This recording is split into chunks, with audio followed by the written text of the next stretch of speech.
Myatt Park was a much unloved space. The park was quite run down, the bandstand was very tatty. The children's playground was basically non-existent. It was getting run down, vandalism and the usual things. And the Heritage Lottery grant was a godsend.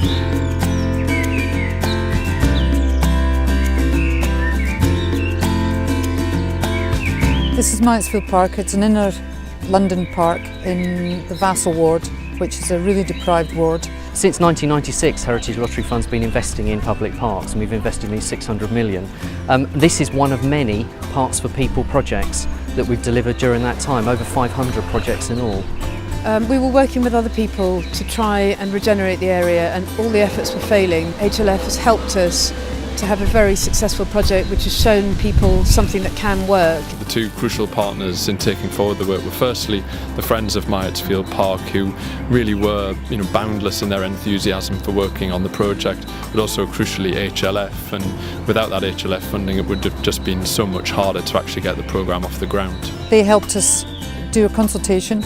It then led on to them giving us major funding of £1.5 million, which led to the regeneration of all the heritage buildings and the hardware around the park. It's designed by one of Britain's first women landscape architects, and what's exciting is that this part, a lot of the layout is still here.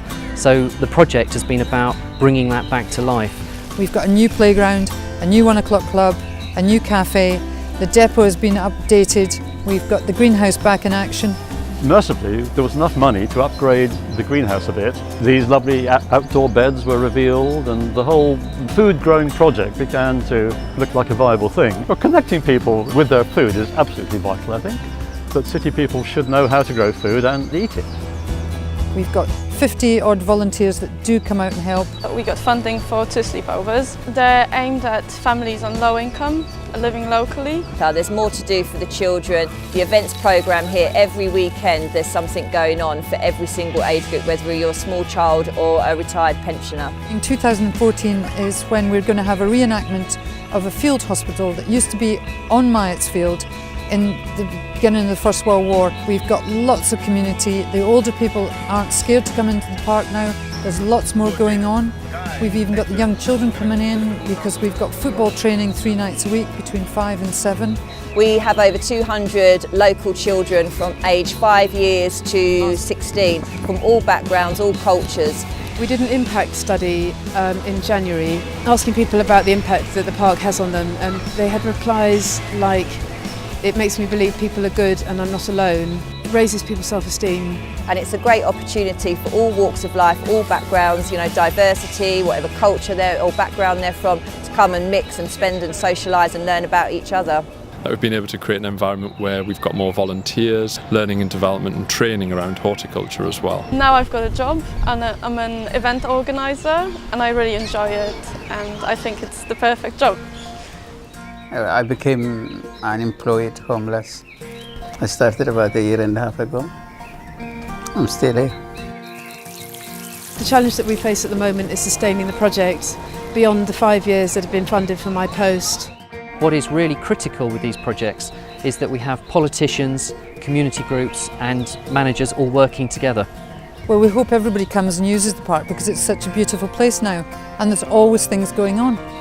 But actually the impact that we've had on needing to bring the different community groups together also means that the sustainability is in the hands of the community now. It's very, very unique because there's a very strong community around, and it's very vibrant, but it's also very open. It's just an amazing place. A park like this does bring people together. The park for me is my garden. It's the place my children do their outside eating, play with their friends, meet their friends. I'd say to any politician that wants to pull money out of parks, come and live in a 1-bedroom flat with no garden, then take away the park from me. Projects have the power to bring the council and the communities together to work a solution, and HLF and the funding that it gives an enormous financial boost to that process. We've got a fantastic platform on which to build. We've got all the right ingredients in terms of the work we do with our friends. We've got some great partners. Actually, I think we've got a really bright future. What this project has absolutely shown is that these spaces are incredibly important to people's quality of life, to health, to well-being, to climate change, to sustainability, biodiversity, all of those things that local authorities have to try and deliver, well, they can be delivered in a park, and this project has shown that that can happen if you get a community motivated and supported to deliver a project.